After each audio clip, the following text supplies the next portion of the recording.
Aquecer.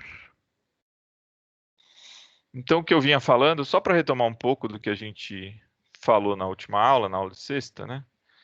Eu vinha falando destes temas aqui, né? Então, eu defini, vou voltar um pouquinho, e aí a gente faz mais um pouquinho de contas. Hoje é interessante a gente terminar bem bonitinho essa parte, porque, principalmente na definição de norma, eu vou continuar usando essa definição de norma, principalmente para falar em alguns aspectos de topologia, tá? O que é uma bola aberta, o que é uma bola fechada. Então, bem isso, esses conceitos, num primeiro momento, envolvem a definição de norma do jeito que ela está aqui, tá? Então, primeira coisa, produto interno, definir para vocês. O produto interno, você pega dois vetores dentro do plano do R2 e define produto interno como sendo essa conta aqui, né? Você pega a primeira coordenada do primeiro vetor, multiplica pela primeira coordenada do segundo e soma com a segunda coordenada do primeiro vetor, multiplicado pela segunda coordenada do segundo, tá? E num primeiro momento, isso daqui era só uma questão algébrica, a gente definia isso. Por quê? Porque sim, né? Mas num segundo momento eu mostrei para vocês a proposição que eu vou retomar daqui a pouquinho, que é esse produto interno, na verdade, me dá uma condição lá na frente de ortogonalidade, que é o que a gente estava comentando aí antes de começar a parte teórica, tá? Além disso, definir a norma como sendo a raiz quadrada desse produto interno de um vetor com ele mesmo. Então, a norma de um vetor é a raiz quadrada do seu produto interno com ele mesmo, tá?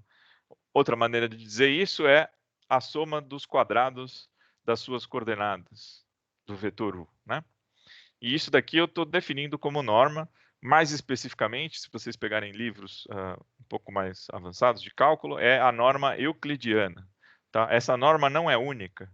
Existem vários jeitos de definir normas, e quando eu falar lá em geometria analítica no R3, que eu deixei para perto de álgebra linear, eu vou comentar isso rapidamente, vou definir mais de uma norma para vocês verem que a coisa é um pouco mais complicada, mas não tanto, porque tem um teorema lá que a gente mostra que para espaços de dimensão finita, todas as normas são equivalentes. Então, tanto faz a norma que eu vou usar, por praticidade e por contexto histórico, por outras razões principalmente de pragmatismo didático aqui, eu vou utilizar a norma euclidiana. Tá? Por quê? Porque ela é muito intuitiva.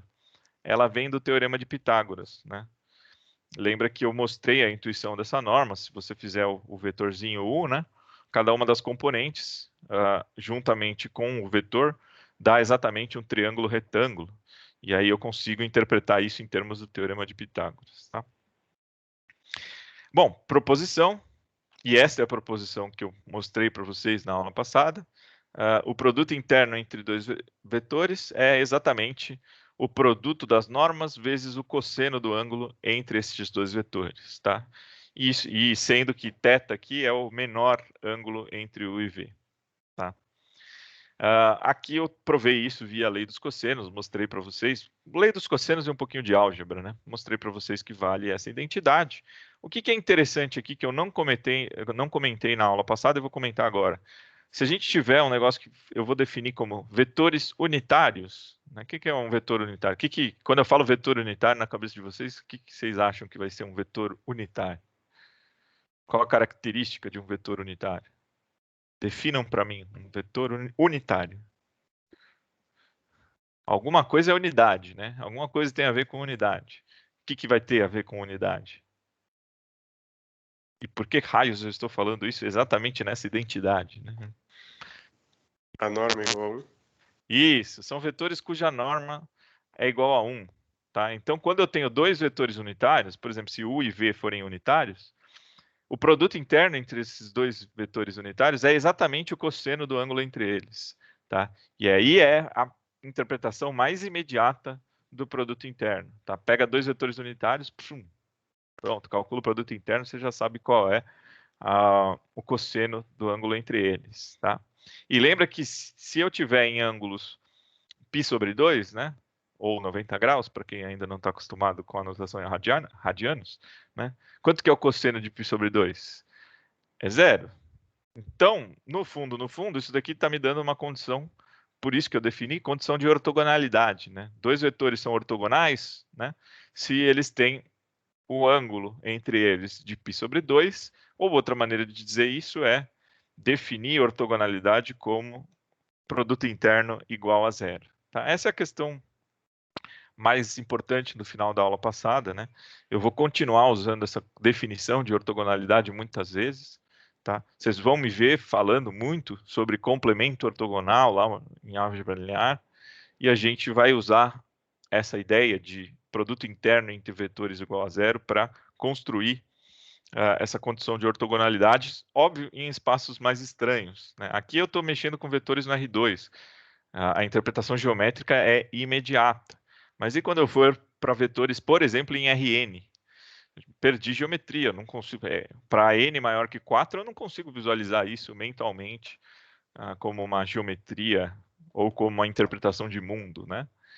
Mas porém é boa, né? Porém, eu consigo, de alguma maneira, pegar um aspecto geométrico de um espaço conhecido e chamar e extrapolar isso para um espaço maior, né? É isso que a gente vai fazer ao longo do curso de álgebra linear. Tá?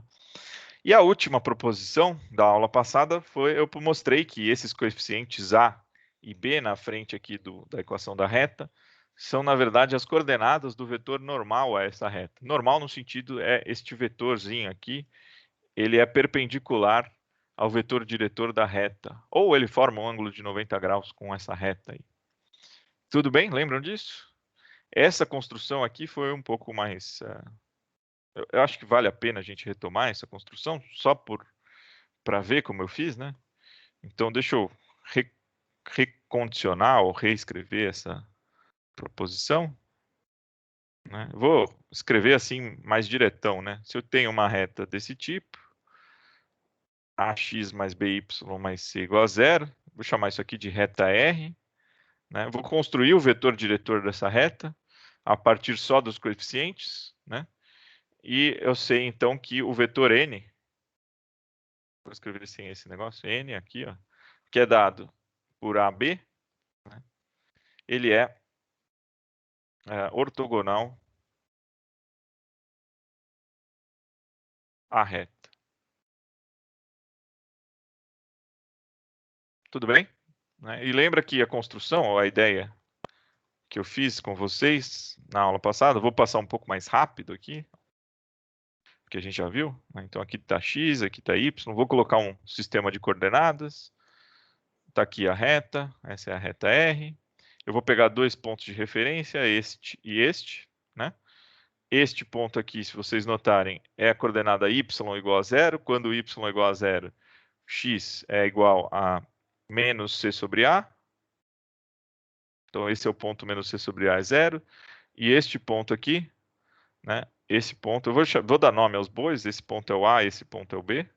Por quê? Porque daí eu vou construir o vetor diretor dessa reta como sendo o AB. Tá? Esse ponto A aqui nada mais é do que quando x é zero, e aí y vale menos c sobre B. Tudo bem? Bom, e aí este vetor diretor, se vocês forem calcular isso aqui, né? É B menos A, então fica menos C sobre A e C sobre B. E aí, quando vocês fazem a conta do vetor N, produto interno com vetor V, isso aqui dá zero. Tudo bem? Era isso aqui que eu tinha feito na aula passada. No finalzinho da aula passada. Tudo bem? Alguma dúvida nisso aqui, pessoal? Ou tranquilão? Então, a gente vai generalizar isso, quando eu falar em R3, para vetores normais a planos. Tá? O plano normalmente vai ser escrito como AX mais BY mais CZ mais D igual a zero. Essas coordenadas A, B, C são as coordenadas do vetor normal ao plano no R3. Então, eu gosto de fazer essa aula de geometria analítica com analogias entre o R2 e o R3, exatamente para ficar mais fácil de memorizar posteriormente. Fala, alguém abriu o áudio. Se eu pego um vetor V, ou seja, x menos x0, y menos y0, e eu multiplico eu faço produto interno por NAB, eu consigo chegar à equação da reta dizendo que C é igual ao que sobrou a Entendi. equação de x0 e y0? Entendi. Vamos ver, né? Não sei. Vamos ver.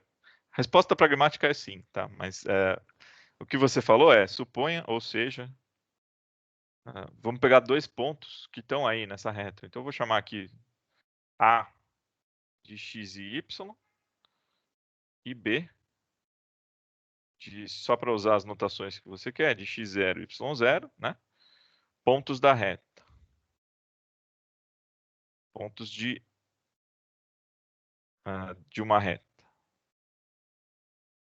Então, o que você está querendo construir, eu imagino que seja o ioiô, michiochô, alguma coisa desse tipo, não é? Ou a própria equação da reta. Bom, vamos mostrar então quem é o vetor diretor. Se a gente sabe dois pontos da reta, a gente pode construir um vetor diretor. Aqui eu vou fazer BA. Tá? Vai ficar claro por quê, só para fazer a analogia com a equação da reta ax mais by mais c igual a zero. Tá? O BA aqui vai ser, eu vou pegar a menos b, então vai ficar x menos x0, que é o vetor que você queria construir, y menos y0, certo?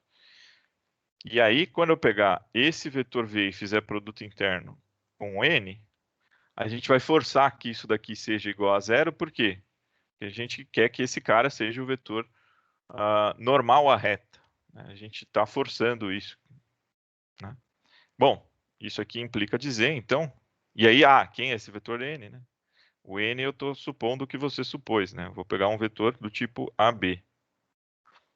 Tá? Aí, quando eu faço essa conta, fica A x menos x0 mais B y menos y0, isso é igual a zero. Tá? Então, isso daqui já tem carona aqui de equação da reta. Né? Aqui, desculpa, aqui é seja. Bom, aí eu faço a distributiva aqui, fica ax mais by, e aí junto esses termos com menos, num outro termo aqui, né? Menos ax0 mais by0, e isso é igual a zero. E aí, se eu definir C sendo menos ax0 mais by0, aí eu chego exatamente no que você queria. A conclusão é que eu tenho exatamente a equação ax mais by mais c igual a zero. E aí eu chego na equação da reta. Então, a resposta, sendo o mais pragmático possível, à sua pergunta é sim. Eu consigo, se eu te der o vetor normal e dois pontos aí, eu consigo retomar a equação da reta da forma clássica aí, né? Tudo bem? Ficou claro essa dúvida? Bem claro, obrigado. Nada. Eu gosto de fazer essa conta, aí, tanto a ida quanto a volta, para vocês irem sacando. Quem que é o C? Bom, o C, se eu tiver esse ponto x0 e y0, vai ser esse troço aqui, né? O menos ax0 mais by0. Então, o que é natural, é intuitivo, né? Porque se você supuser que o x0 e y0 é um ponto da reta e jogar na equação da reta, bom, é óbvio que esse C tem que ser igual a menos isso, que é essa parte daqui da esquerda. É óbvio que aqui eu fiz um negocinho mais, vamos definir C dessa maneira, mas é para dar certo. Né? Alguma dúvida nisso aqui? Tudo bem? Bom, feito esta... Então, no fundo, a gente retomou só as coisas da aula passada até aqui, né? Vou introduzir algumas definições que eu vou usar ao longo da aula de hoje. Como eu falei, a primeira delas eu já acabei citando, né? O que é um vetor unitário? Então, tá aqui, ó. Vetor unitário, sinto muito pelo... Ficou meio apagadinho aqui, mas eu acho que dá para ver aí, pessoal? Isso aqui? Qualquer coisa eu escrevo Dá sim. Dá? Então, beleza. Então, o que é vetor unitário? Dado um vetor não nulo, chama-se vetor unitário vetores cuja norma é igual a 1. Tá? Então, todo vetorzinho que tem a norma igual a 1, ele é definido como vetor unitário. Para que servem esses vetores? Né? Esses vetores servem para indicar direção e sentido apenas. Você está abstraindo do módulo. Esses vetores não te dão um módulo. Para que eles vão servir para a gente? Lá na frente, quando eu definir derivada direcional, esses vetores são muito úteis. Né? Porque, eventualmente, eu vou querer calcular a derivada com relação a uma determinada direção. Se eu não estiver tomando um vetor unitário para calcular essa taxa de variação, eu estou artificialmente aumentando o valor da derivada, né? Quanto maior o vetor que eu pego, maior vai ser a derivada direcional, já chamando atenção para coisas que vêm pela frente, né? Então, para eu ter uma medida de comparação entre todas as direções que eu posso assumir, eu pego vetores unitários. E aí eu vejo para onde por exemplo, eu vou mostrar que o vetor gradiente é o vetor que tem a maior direção, é o sentido, é o vetor que, se eu seguir esse vetor, ele vai me dar a maior variação da função. Tá? Eu vou mostrar isso via derivada direcional e vou ter que usar para isso vetores unitários. Então já estou chamando coisas que vêm lá pela frente. Mas ele também serve para outras coisas, né? Como a gente vai ver daqui a pouquinho, eu vou definir o que é uma projeção ortogonal. Tá? Aqui eu defini no PDF como definição mesmo. Define-se projeção ortogonal como tal coisa. Mas na aula eu vou fazer uma medida ou uma abordagem um pouco mais construtiva. Tá? Eu vou construir a projeção ortogonal. Bom, se eu tenho um vetor qualquer que não é unitário, como é que eu posso unitarizá-lo ou torná-lo unitário? Simples, é só eu dividir o vetor original pela norma. Neste momento, eu acho legal dar uns exemplos, só para a gente sacar o que eu estou querendo dizer, né? Então, exemplos bobos, tá? Para a gente começar a fazer conta, pega um vetor do tipo 1, 2. Vocês calcularem a norma desse vetor, acho que não precisa muita conta, dá para sacar que esse vetor não é unitário, né? Por quê? Se eu calcular 1 ao quadrado mais 2 ao quadrado, este vetor, então, tem a norma dada pela raiz de 5. Portanto, como raiz de 5 não é igual a 1, a gente sabe que este vetor não é unitário. Mas como é que eu unitarizo este vetor? Eu vou construir um outro vetor, que eu vou chamar aqui de W, e eu vou fazer a seguinte operação. Eu vou pegar o vetor V e multiplicar esse vetor por um escalar que é definido 1 sobre a norma desse vetor V. Tá? Ou seja, o que isso daqui vai me fazer? Eu vou pegar o vetor V, que é o vetor 1 e 2, e dividir as componentes por raiz de 5.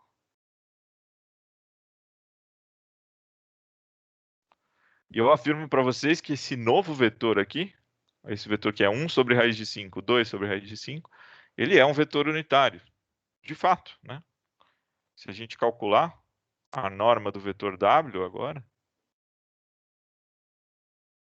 a norma desse vetor, vou pela definição de norma, vou pegar os coeficientes aqui, as coordenadas do vetor elevar ao quadrado, né? Então fica 1 sobre raiz de 5 ao quadrado mais 2 vezes raiz de 5 ao quadrado.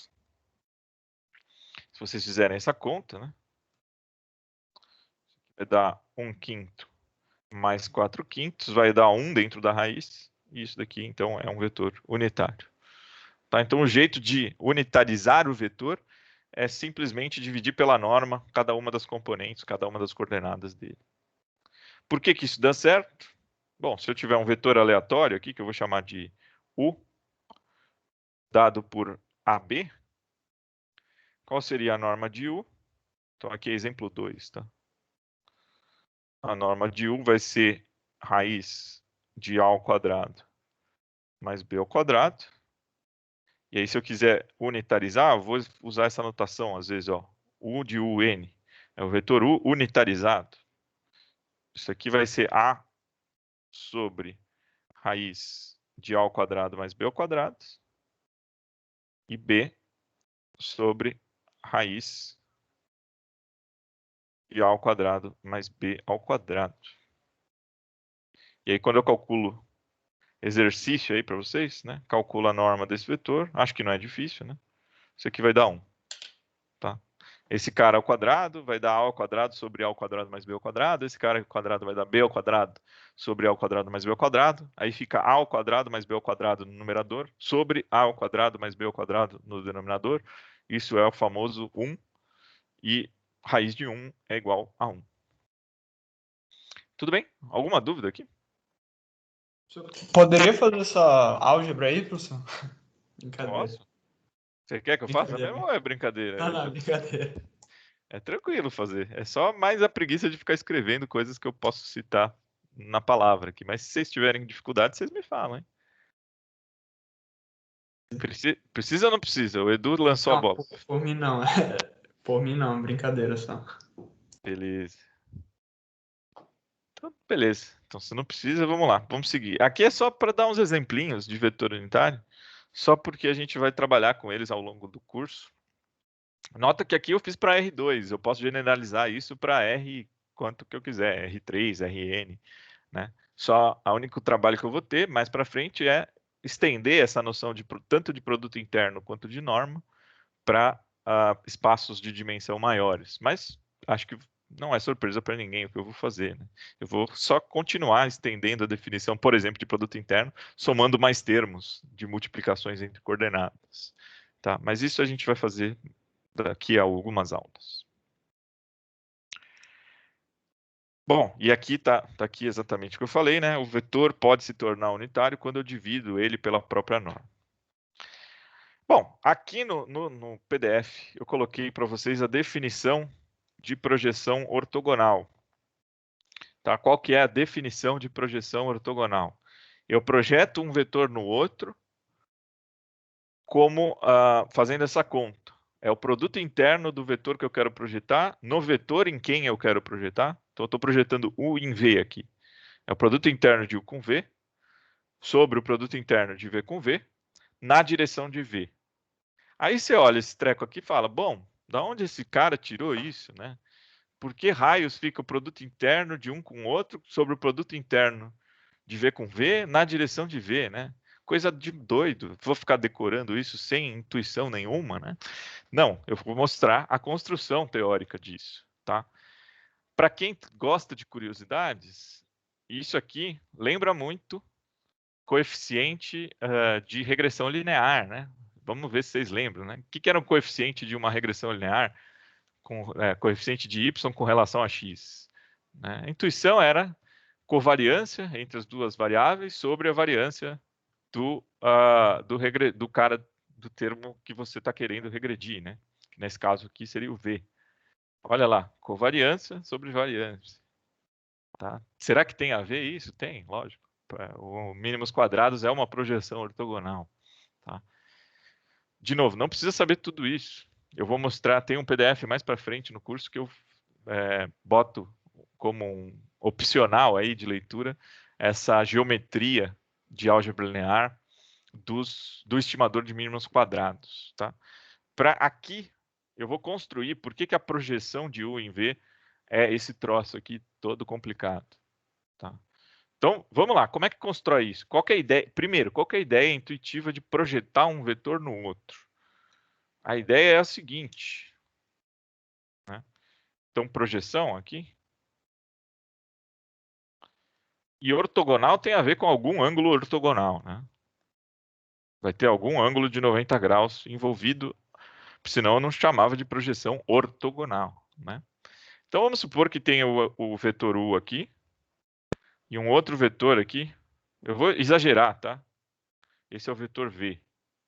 Tá? Ele pode ser menor, maior, tanto faz. Tudo bem?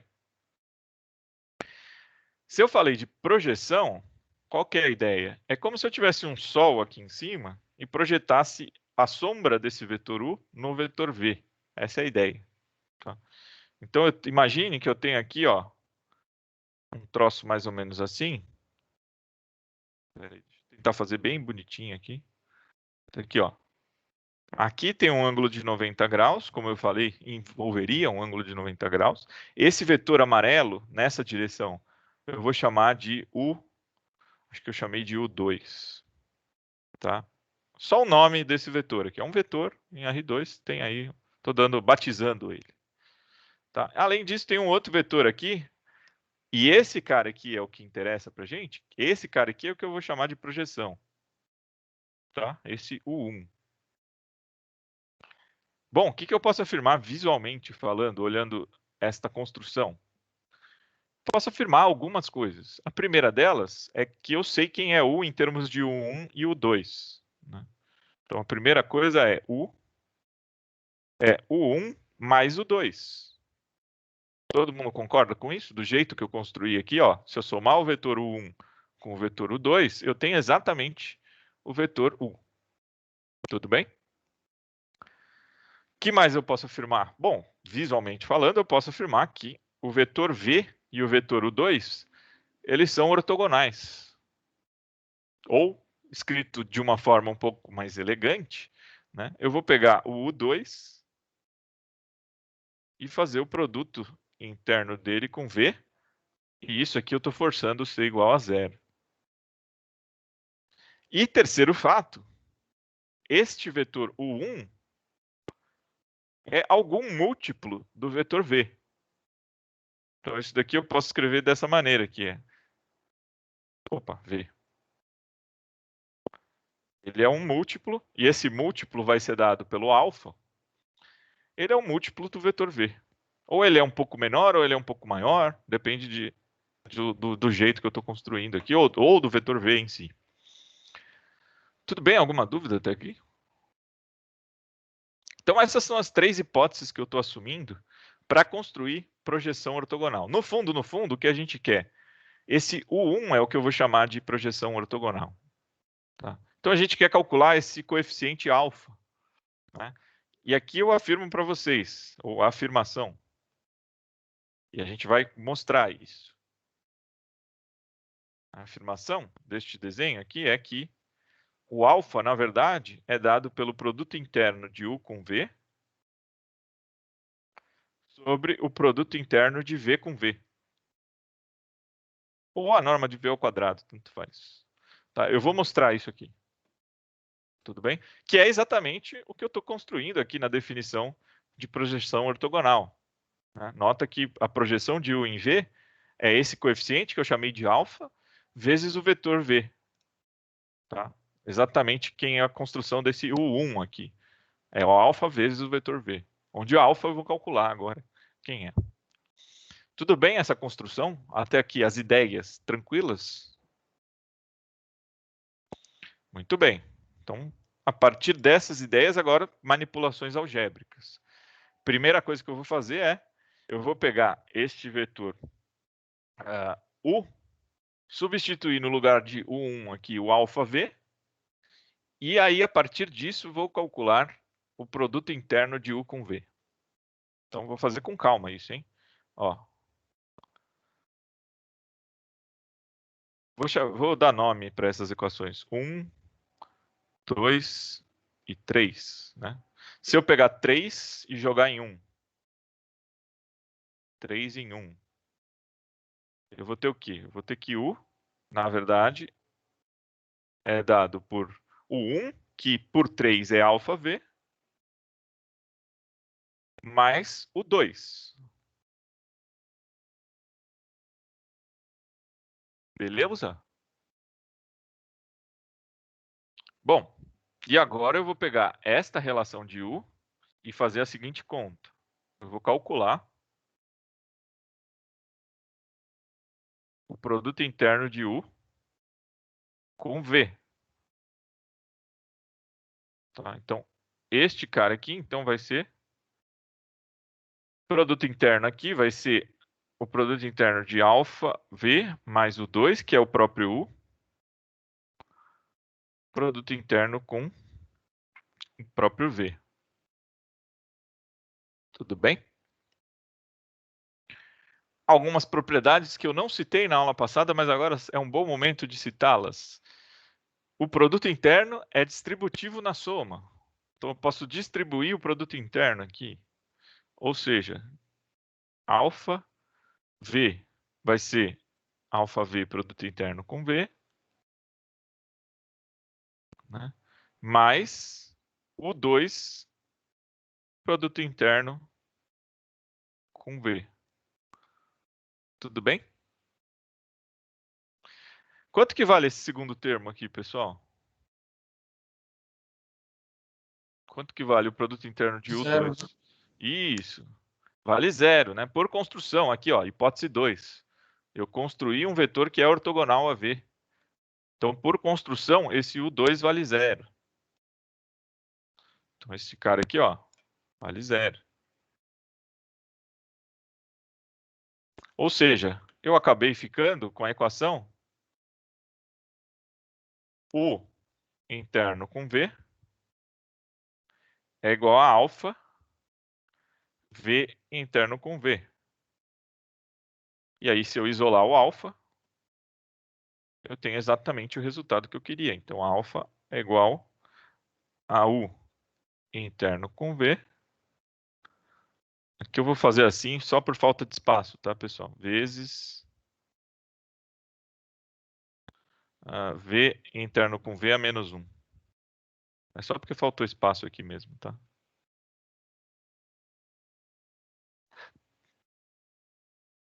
Mas é esse resultado aqui.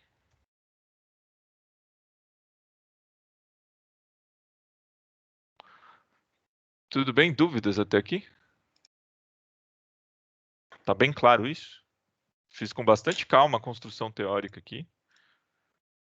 Tá? Ou seja, a partir de uma hipótese bastante simples, eu quero jogar a sombra de um vetor no outro. Construir esses vetores, o 1 e o 2, de forma que o 2 forme um ângulo de 90 graus aqui com V, né, que é essa hipótese 2. O 1 mais o 2 é igual a 1. E, além disso, 3, a hipótese da projeção em si, é que a projeção é um múltiplo do vetor original, o vetor V. E aí eu calculei quem é esse alfa, é esse cara aqui. Tudo bem? Bom, e é isso que eu defini como projeção ortogonal de U em V, que é notação para isso, eu estou escrevendo a notação que a maioria dos livros usa, essa aqui, né? Proj de U em V. Aqui é subscrito V. Tá? É só uma notação que a maioria dos livros usam. Tá? De novo, a ideia está toda construída aqui. Tá? Não fiquem preocupados em ficar copiando. Eu fiz a ideia aqui no PDF que eu compartilhei com vocês. Eu só não gosto de mostrar isso para não dar spoiler. Eu faço no bloquinho de notas aqui porque é mais divertido e vocês vão acompanhando o raciocínio. Mas tudo bem? Alguma dúvida neste raciocínio aqui? Tranquilão? Deixa eu fazer uma divisória aqui.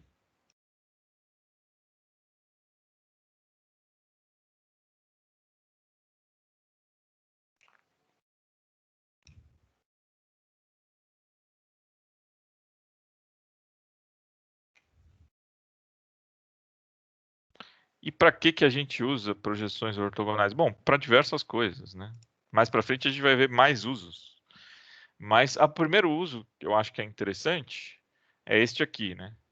Distância de um ponto à reta. Isso daqui é uma das coisas que mais me dá dor de cabeça em cálculo 2, que às vezes eu não prevejo alguns comportamentos de alunos. Por exemplo, sei lá, por um acaso eu escolhi uma função, eu fui dar um testinho, escolhi uma função que o gráfico da função era um plano. E aí eu queria que o cara calculasse o ponto de menor distância dentro do plano da origem. E aí os caras começaram a usar essa fórmula pronta. Não sabe nem de onde vem a fórmula e usa essa fórmula pronta. Por quê? Porque isso daqui é dado no ensino médio. Tá? O que eu vou fazer com vocês aqui é a construção teórica de chegar nessa droga dessa forma. Tá? Por quê? Porque eu, particularmente, eu sou péssimo de memória. Péssimo. Horrível, tá? E se eu esquecer, eu sei, se eu lembrar da lógica de como construir isso, eu consigo fazer para um caso específico durante um determinado exercício ou durante a prova. Tá? É uma construção não tão difícil. E é legal porque é um belo uso de vetores. Tá? Então, quais são as hipóteses aqui? Eu tenho uma reta e eu tenho um determinado ponto. Aqui eu estou supondo que esse ponto é fora da reta. Tá? Então, eu tenho uma reta R e um ponto cujas coordenadas é xp e yp. Se eu não me engano, a maioria dos livros usam x0 e y0. Tudo les mêmes choses. Tá? Dada por A reta é expressa, eu vou expressar desse jeito, ax mais by mais c igual a 0, tá? Então, afirma-se que a distância do ponto P à reta R é dada por esta fórmula. O módulo é como se você pegasse esse ponto, colocasse do lado esquerdo da equação da reta, tirasse o módulo e dividisse pela norma do vetor normal aqui a essa reta. Tá? Eu vou fazer a construção. Por que raios vale esta fórmula, né? E para isso, eu vou usar a projeção ortogonal. Tá? Então, vamos fazer a construção disso. Então, proposição, a distância do ponto à reta.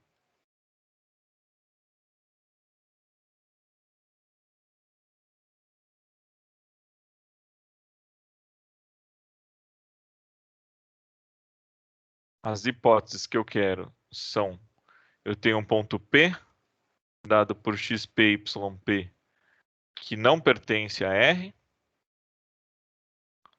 Tá? E a equação da reta R é ax mais py mais c igual a 0. Tá? E eu vou calcular isso daqui, essas hipóteses vão me implicar que a distância do ponto à reta R é igual ao módulo de axp mais byp mais c módulo sobre raiz de a ao quadrado mais b ao quadrado. Então é isso que a gente quer mostrar.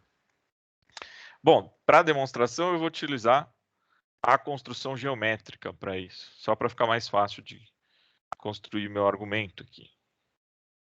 Então está aqui x, está aqui y, vou colocar a reta aqui em algum lugar. Então está aqui a reta. Tá? Aí, da mesma forma que eu fiz com vocês antes, eu vou usar...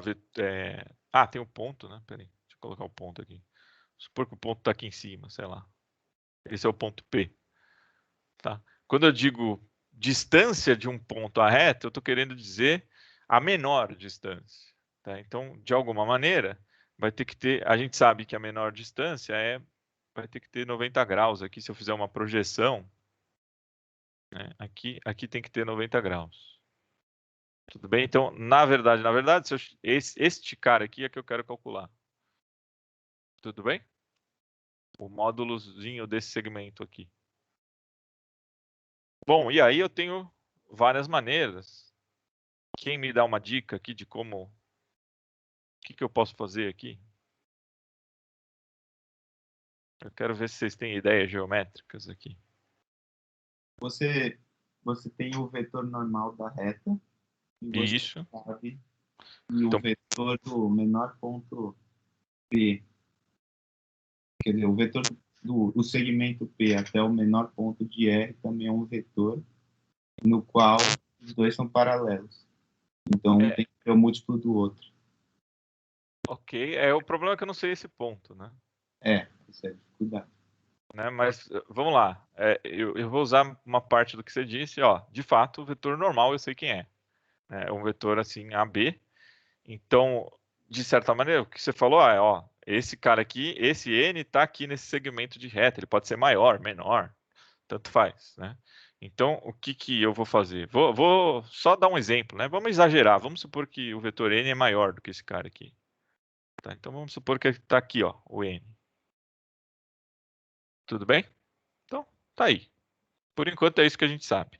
Que mais? Eu tenho que pegar pontos que eu sei que estão nessa reta, né? Para construir, eventualmente, algum vetor com relação a esse ponto P. Quem me dá uma dica aqui do que fazer?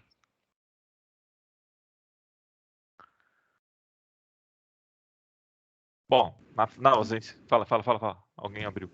Eu ia perguntar se poderia ser qualquer ponto da reta, que aí poderia usar os pontos em Q0x e o Q0y.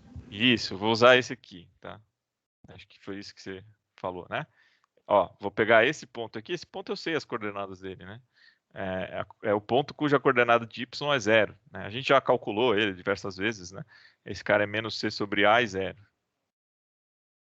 Tá? Por que esse ponto é interessante? Exatamente pelo fato dele ser dado só em função dos parâmetros da reta. Tá?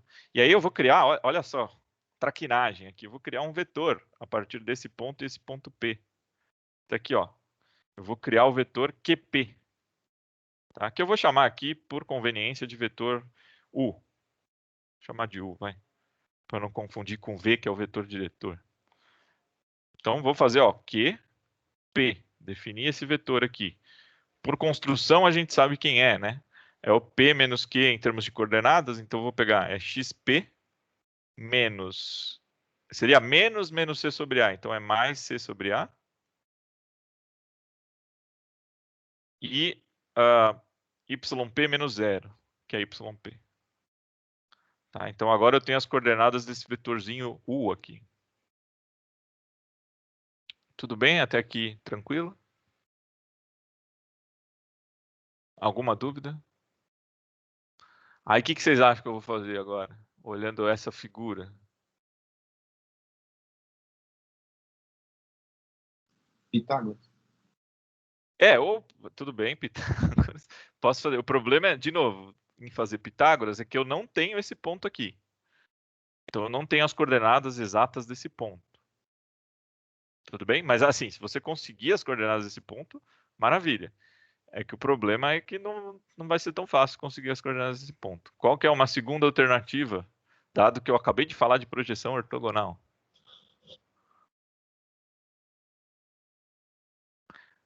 Eu tenho duas aqui alternativas, tá? Ou eu projeto esse vetor U na reta, e aí eu tenho que achar o vetor diretor de R, ou eu projeto este vetor no vetor normal. E aí a projeção, ó, vai dar exatamente esse carinha aqui, ó. Vou fazer de vermelho. Esse carinha, esse vetor aqui, ó, é exatamente a projeção ortogonal de U no vetor N. Bom, uma vez que eu tiver esse vetor, se eu calcular o módulo desse vetor, pronto. É exatamente a distância, esse cara aqui, distância de PAR. Tá claro o argumento? Sim ou não? Então, a conta que eu vou fazer é a seguinte. Eu vou calcular a projeção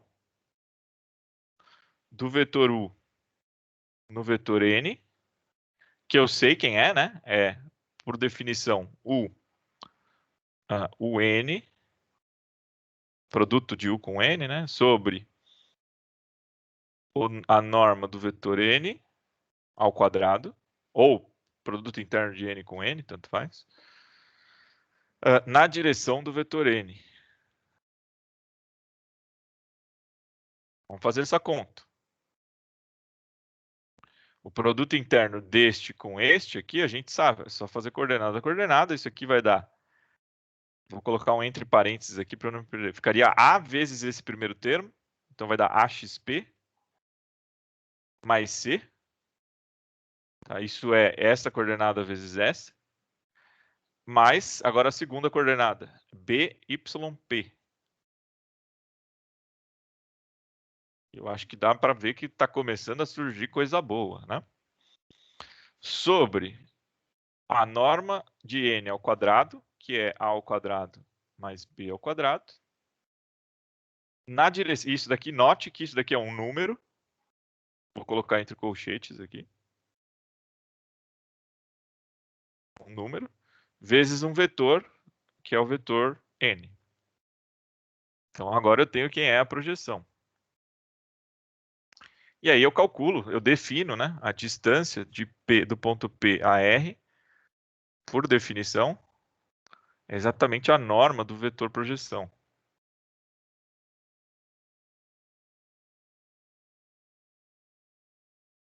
Por quê? Porque eu quero o tamanho desse vetorzinho vermelho aqui.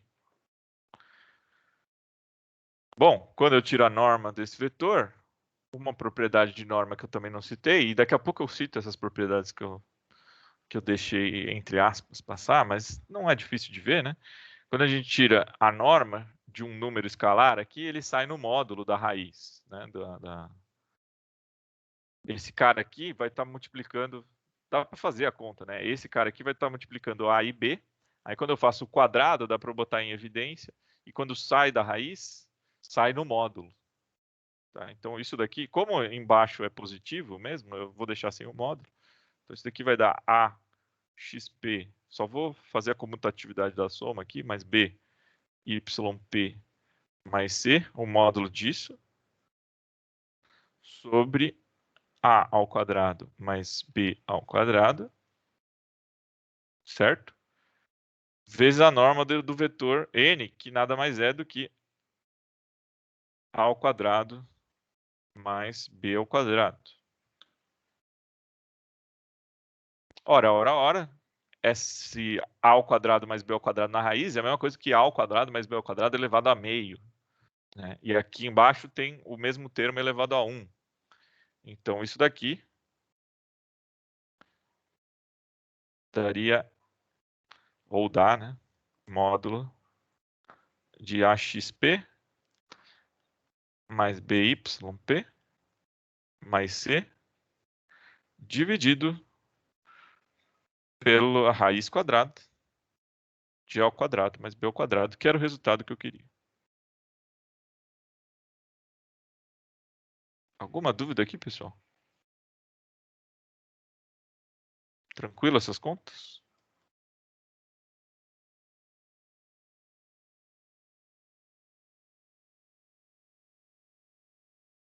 Tudo bem. Então, só para dar um zoom out, isso daqui está no PDF, tá? Fiquem tranquilos, tem toda essa construção. O que eu fiz foi pegar um ponto na reta, liguei ao ponto P, projetei isso no vetor normal, porque eu sei que vai dar exatamente o vetor que aponta do ponto da reta até o ponto P, que tem um ângulo de 90 graus e é a menor distância. E aí tirei o módulo desse vetor. Essa é a ideia, ou a construção geométrica. Caso eu não soubesse esse vetor n, o que eu posso fazer? Eu posso projetar qualquer vetor que eu construa de um ponto da reta até esse ponto P, no vetor diretor da reta. Eu consigo construir também o vetor diretor da reta. Aí eu teria este vetor, aí eu faço esse menos esse, daria esse. E aí eu calculo a norma. Também a segunda alternativa, eu só acho ela mais complicada, mas dá no mesmo. Tudo bem? Alguma dúvida aqui? Muito bem. Acho que esse é um bom momento para eu fazer o intervalo, depois dessa construção. E aí, na volta do intervalo, eu volto falando em topologia, um pouquinho, né? Elementos de topologia, não é estudo de topologia abstrata em si, é só elementos topológicos da reta que eu vou usar ao longo do curso. Tá? Essa talvez seja a parte do curso, juntamente com algumas aulas de álgebra linear mais técnicas, mas que eu vou manter o pé no chão. Eu vou fazer o manual básico de sobrevivência para, por exemplo, definir limite, coisas desse tipo. Beleza? Então, vou fazer um intervalinho aí, eu volto às 11. 11 não, peraí. 10h50. 10h50, senão 11 é muito várzea, né? 10h50 eu tô de volta aí. Já volto, pessoal. Vou pegar um café lá.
Vamos lá, pessoal, voltando aqui.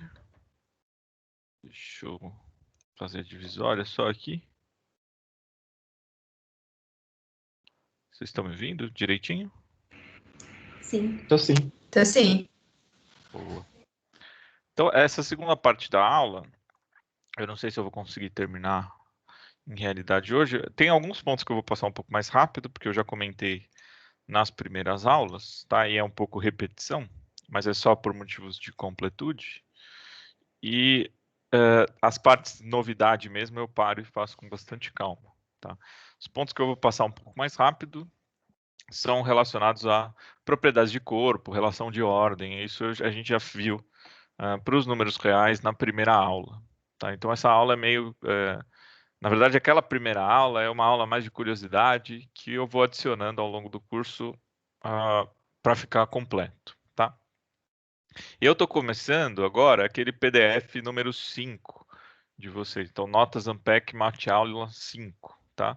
São 44 páginas. Então, claramente, eu não vou chegar nem perto de terminar hoje, tá? Hoje eu vou fazer, quiçá, 5, no restante agora da aula, 4 ou 5 páginas. E aí eu termino, eu espero chegar até a página 14 na quinta-feira, tá? Vamos ver, deixa eu ver. Nem lembro mais se é 14 ou... Isso, é. Chegar mais ou menos nessas propriedades de limite na quinta-feira, tá? Pode ser que dê um pouquinho menos, um pouquinho mais, mas enfim, a gente vai vendo conforme for fazendo, tá? O meu ponto, o meu interesse principal é, como eu falei, fazer as coisas com calma, tá? Eventualmente, se precisar, eu faço alguma aula de extra durante os horários de atendimento, tá? Hoje começa o horário de atendimento, então da 1h30 às 3, eu estarei meio... Se vocês preferirem, eu não sei se vocês preferem que eu tire dúvidas no WhatsApp mesmo e vocês vão mandando aos poucos, ou eu entro aqui e fico um tempinho, e se ninguém aparecer, eu vazo e beleza. O que vocês preferem? Não sei, vou fazer uma votação aí. O que vocês querem? Se puder ter o horário, eu Não, acho que vale a o pena. horário tem, o horário existe. O ponto é se eu estarei aqui no computador, eu vou manter, né? Então é bom, pelo menos nas primeiras semanas, eu vou fazer assim, eu entro, fico 10 minutos. Se ninguém aparecer, eu fico deixo aqui ligado, mas fico de prontidão no WhatsApp, tá? É hoje 1h30, né? É isso, da 1h30 às 3, tá? O link tá lá no Blackboard. É o mesmo link, esse link aqui. Tá, beleza. Tá, eu crio um só link para não criar confusão. Link de atendimento, não, é tudo online mesmo. Então é só entrar aqui. Beleza? Mas, de novo, sempre encorajo vocês, não precisa guardar todas as dúvidas por horário de atendimento. Acho que talvez a pessoa que mais tire dúvidas comigo esse semestre é a Gabi. A Gabi sempre me manda mensagem e tudo bem. Eu quero que vocês me mandem mensagem a qualquer hora da semana. O máximo que vai acontecer é se vocês me mandarem sábado à tarde, eu vou responder na segunda. Tá? É o máximo que vai acontecer. Tá? Não se sintam ignorados. Pode ser que eu responda na hora mesmo. Que nem eu falei, tinha um aluno meu que mandava, sei lá, sábado de madrugada, sábado para domingo de madrugada, eu respondia domingo de manhã quando eu acordava. Tudo bem, eu estou abrindo essa possibilidade. Eu não me importo tanto com isso. Tem professores que ficam mais chatos com isso. Eu por mim, como eu gosto do pessoal estudando matemática, que eu sei que já é uma raridade, eu prefiro incentivar nesse sentido do que desincentivar com burocracias desnecessárias. Tudo bem? De qualquer modo, reforçando o aviso, 1h30 estarei aqui de prontidão, tá? Bom, retomando, como eu falei, este ponto aqui eu só estou formalizando o que a gente já viu, em certa maneira, na primeira aula, tá?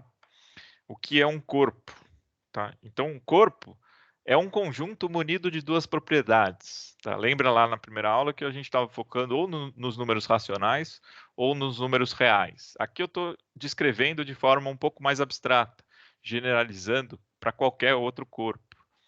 Nosso foco neste curso é sempre tratar K como reta real, tá? Em outros cursos mais abstratos, de álgebra linear, eventualmente, você pode trocar esse K por um conjunto C, que é o C dos complexos, ou um outro conjunto mais abstrato, mais estranho. Os divisores dos números primos também é um corpo.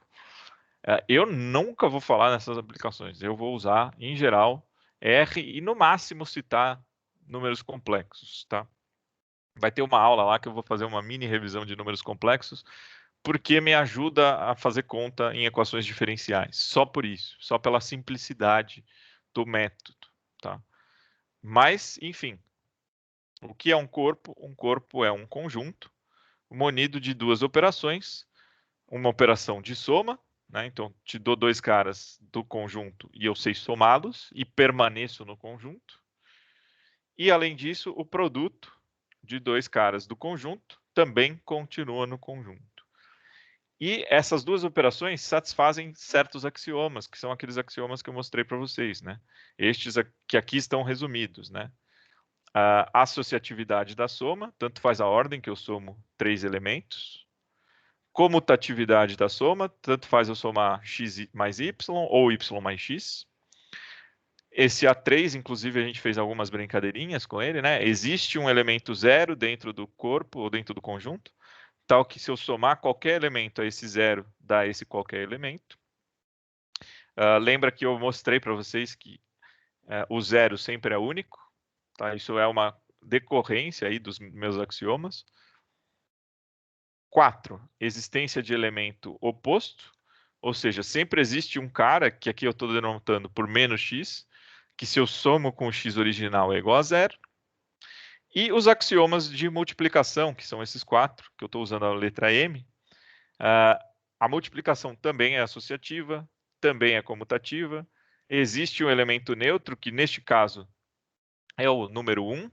1 vezes qualquer coisa é essa qualquer coisa. E a existência do elemento inverso da multiplicação, ou seja, existe para x diferente de zero, 1 sobre x é o elemento inverso, ou x elevado a menos 1, tanto faz a notação. E por último, a distributiva aqui de números, né? Se eu tenho um número multiplicado por uma soma, eu posso distribuir esse número na soma. Tá? De novo, não estou falando novidade nenhuma para ninguém, só estou formalizando os axiomas que eu estou assumindo. Exemplos já vistos em aula: os racionais munidos pela soma e multiplicação dos racionais que eu defini na primeira aula é um corpo, e os reais, com as duas operações, também é um corpo.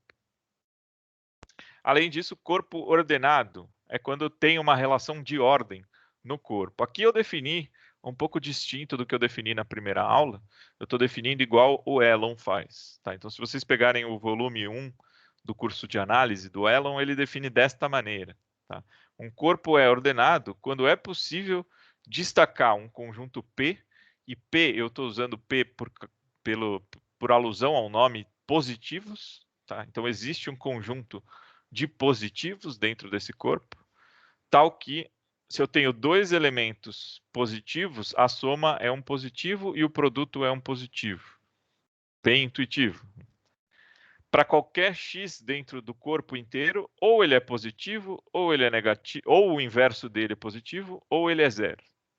Tá? Isso aqui, na verdade, é outra maneira de dizer ele é negativo, né? O inverso é positivo. Tá? Só porque eu estou definindo em função só de um conjunto, o conjunto P.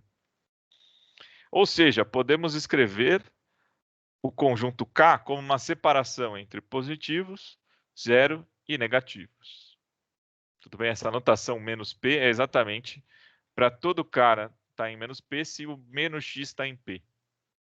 É só uma outra maneira de definir, a partir de um conjunto original P, o conjunto dos números negativos. Tudo bem? Então, sempre que existir isso aqui, a gente pode chamar um corpo de corpo ordenado. Tá? Porque essa definição axiomática de corpo ordenado, ela vai implicar para a gente que os números vão ter uma ordem. Tá? Não é tão óbvio isso a partir só desses axiomas. Mas o Elon faz essa construção, e quem tiver curiosidade, dá uma olhada lá. Eu só vou citar rapidamente. Né? Aqui tem um exercício para vocês, se quiserem, né, mostrar. X ao quadrado pertence aos positivos. Né? Então, mostra que x ao quadrado pertence aos positivos. E, além disso, menos 1 vezes menos 1 mostra que isso dá igual a 1, também com essas definições. Tá? Isso aqui tem no Elon, para quem tiver dúvida. Vai lá, caça no Elon, capítulo 3. Tá? Só retomando o que era uma relação de ordem. Relação de ordem é quando eu posso escrever um número maior que um outro, um número menor que outro. Tá? Aqui eu estou dizendo que x é menor que y se eu posso escrever desse jeito quando y menos x é positivo. Tá? Então é por isso que a gente ganha a relação de ordem no sentido usual, né, com essa construção de números positivos, números negativos. Né? Porque se eu definir a diferença de dois números em que x é menor que y estrito, e essa diferença estiver no conjunto P, né, isso eu estou chamando de corpo ordenado. Por quê? Porque daí eu consigo ordenar todos os números. Né? Se x é positivo, implica que o x está no conjunto P. Se x é negativo, implica que o menos x está no conjunto P. Tá? Essas definições todas vão gerar essa relação de ordem para a gente e vão possibilitar a gente construir ou colocar os números numa reta. Tá? Aqui, de novo, eu estou passando um pouco mais rápido porque eu já citei essas coisas na primeira aula. Proposição, a relação de ordem definida acima, ela é transitiva, tricotômica, monotônica em adição e monotônica em multiplicação. Tá? Lembrando só o que é transitiva, vocês já devem estar acostumados devido ao curso de micro, né? Se x é menor que y e y é menor que z, então x é menor que z. Ela respeita a ordem aí. Tricotômica no sentido de sempre eu tenho ou um número é menor que o outro, ou o outro é menor que 1, ou os dois são iguais. Monotônica em adição é se eu tenho um número menor que o outro, se eu somar um número a esses dois originais, não muda a relação de ordem. Né? Então, tenho 1 menor que 2. Se eu somar 3 dos dois lados, isso não deveria alterar a inequação. Monotonicidade da multiplicação, né? Se eu tiver multiplicar uma inequação por um número positivo, mantém essa inequação. E essa hipótese aqui é crucial, né? Para que seja um número positivo. Porque se isso for um número negativo, aí inverte o sinal da inequação, que é o que está aqui no segundo ponto. Tudo bem? De novo, não estou falando novidade para ninguém. Essas propriedades são relativamente conhecidas e tranquilas. Analogamente, a gente pode definir menor ou igual, ou seja, definição para dois números, a gente diz que um número é menor que igual que o outro se ele é menor estrito ou igual. Fala aí, alguém abriu o áudio? Era alguma dúvida? Ou foi sem querer? Foi sem querer, eu acho. Propriedades desta relação de ordem, é por isso que a gente prefere essa, menor ou igual, do que a menor estrita. Né? Ela é reflexiva. X é sempre menor ou igual que o próprio x. Ela é antissimétrica. Se x é menor que y e y é menor que x, isso implica que os dois são iguais. E ela é transitiva no sentido usual. Tudo bem até aqui? Bom, de novo, isso daqui é só uma revisão, eu só estou dando por motivos de completude, não falei nenhuma novidade até aqui. Tá? Talvez a maior novidade é definir esse conjunto P, né, aqui, conjunto dos números positivos, dos negativos. Né? Tudo bem? Exemplo, por que o conjunto dos números complexos não é um corpo? Ele é um corpo, porque ele satisfaz todas essas propriedades de soma e de multiplicação, fazendo soma e multiplicação usual de números complexos. Mas por que ele não é um corpo ordenado?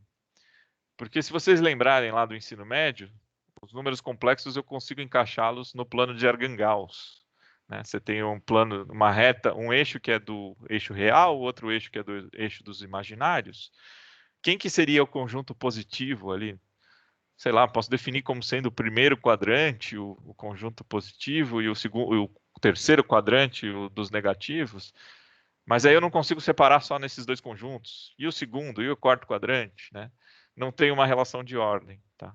Eu vou mostrar isso mais para quando eu falar em números complexos, eu vou mostrar que os números complexos são um corpo, mas não são. Eu não consigo impor uma ordem nos números complexos. Tá? Por exemplo, quem é maior? 1 mais 2i ou 2 mais 1i? Não tem muito como comparar esses dois números. Né? Só curiosidade isso. Tá? Intervalos. Aqui, de novo, notação Eu já estou usando essas notações, né? Vocês já devem ter notado. Mas aqui, só para ficar bem claro, as notações que eu utilizo, eu acho que a Gabi, inclusive, me perguntou em alguma aula, né? Ah, e se eu colocar o colchete para fora? Tudo bem, tá? Eu estou adotando as notações aqui do Elon / Guidorizi, tá? Se eu não me engano. Então, intervalo fechado, AB, assim, quer dizer que eu estou pegando elementos do corpo que estão entre A e B, menor ou igual, tá? AB aberto, estão entre A e B, excluídos A e B. E, analogamente, todos esses outros. Tá? Por convenção, sempre que a gente envolver infinito, a gente deixa aberto. Tá? É uma convenção. Por quê? Porque infinito não é um número, então não faz sentido fechar no intervalo. Tá? Isso daqui é o que a gente chama de intervalos. Tá? Então, são esses 9 tipos, todos os tipos de intervalos. Na Ampec tem umas perguntas meio tricky, assim, do tipo, isso daqui é um intervalo? Tá? Se fugir disso, não é um intervalo. Então, a união de 2 intervalos não necessariamente é um intervalo. Né? Por que isso? Vamos pensar aqui, ó. Observar, exemplos, sei lá. Eu vou pegar o intervalo 1, 2, fechado, e o intervalo, eu vou chamar isso aqui de A, sei lá, e B, eu vou chamar, sei lá, 3 e 4.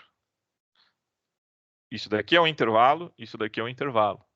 Mas nota que a união, que é o conjunto 1, 2, 1, 2 união com 3, 4, isso aqui não é um intervalo. Por quê? Porque para ser um intervalo, a definição é que você tem que todos os elementos na meiuca dos extremos tem que estar lá dentro. E aqui, por exemplo, elementos entre 2 e 3 não estão nessa união. Tudo bem? É uma picuinha teórica, mas é uma picuinha que vale a pena comentar. Tá? Eventualmente aparece isso. Tudo bem? Então, a união de intervalos não é intervalo. Ínfimo e supremo. Isso daqui é a coisa que eu sempre fico na dúvida de dar ou não, porque, em teoria, ele não aparece no edital. Acho que desde... Faz tempo que não aparece isso no edital, tá? Aí, no ano passado, apareceu, se eu não me engano. E teve algum ano que apareceu alguma conta para fazer e eles anularam porque não estava no edital. Então, eu tenho um feeling que isso daqui eventualmente vai aparecer.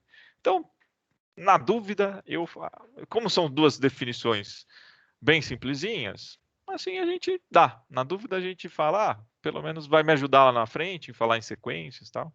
Então, vamos definir o que é um ínfimo, o que é um supremo.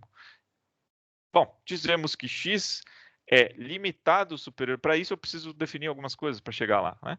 Então, x é limitado superiormente se existir um número dentro do conjunto do corpo, né? Tal que x é menor ou igual que b, para todo x dentro desse conjunto x. Tudo bem? Neste caso, eu chamo b de cota superior. Tá? Vamos lá no meu exemplo aqui. Quem são as cotas superiores desse conjunto A? Né? Então, cotas superiores de A. Né? Sempre que eu pergunto isso, bom, por que eu estou usando o plural aqui? Porque tem mais de uma, né? Mas vamos lá,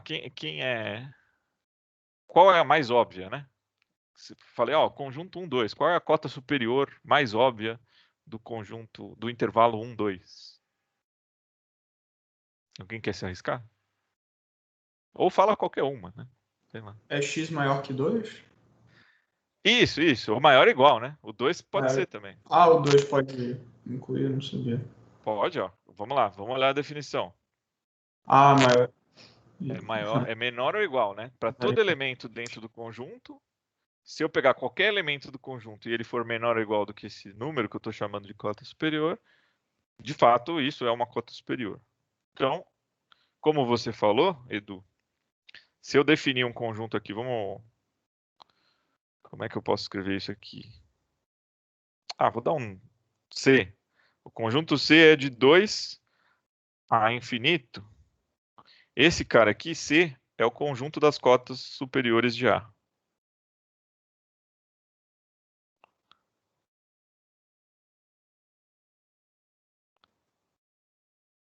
Tudo bem? Então, por exemplo, 3 é uma cota superior de A. Tá? Por quê? Porque 3, se você pegar o número 3, ele sempre é maior ou igual do que qualquer número que eu pegar entre 1 e 2. Bom, mas é óbvio que, em geral, a gente não está só interessado nas cotas superiores ou em todas as cotas superiores. A gente está interessado, em geral, na menor das cotas superiores, perdão. Né?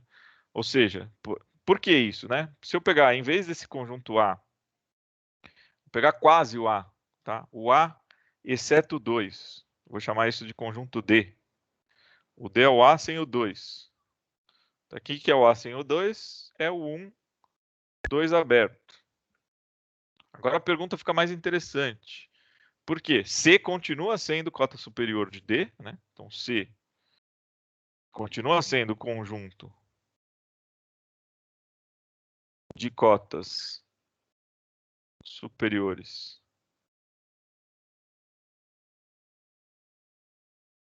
de D. Né? Então todo número que está em C aí, esse C aqui, é cota superior.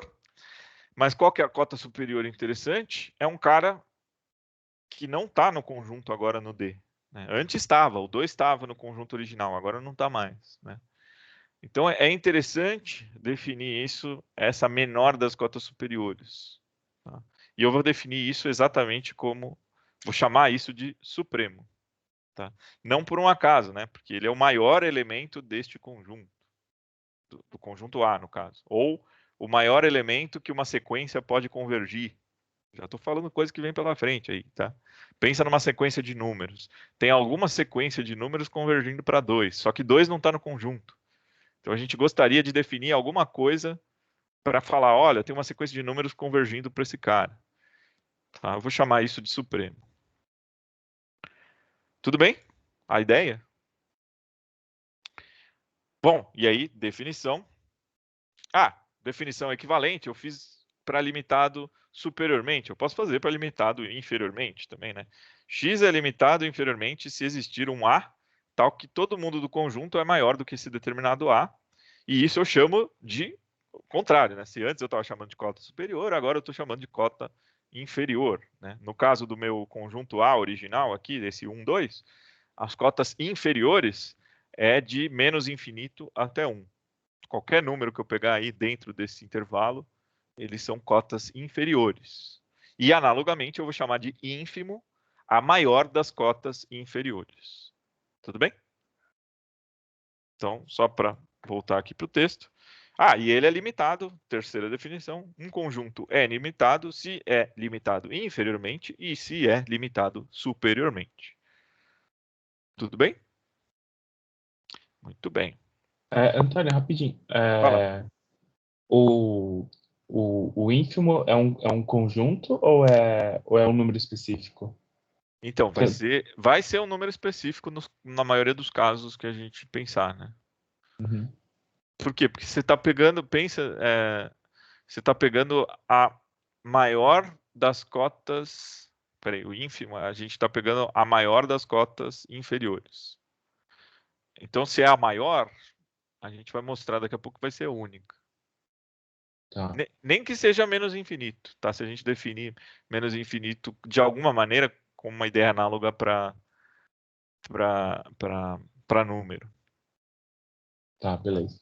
É que se for para menos infinito, a gente não vai falar em ínfimo. A gente vai falar, só não existe cota inferior, né? O conjunto é ilimitado inferiormente.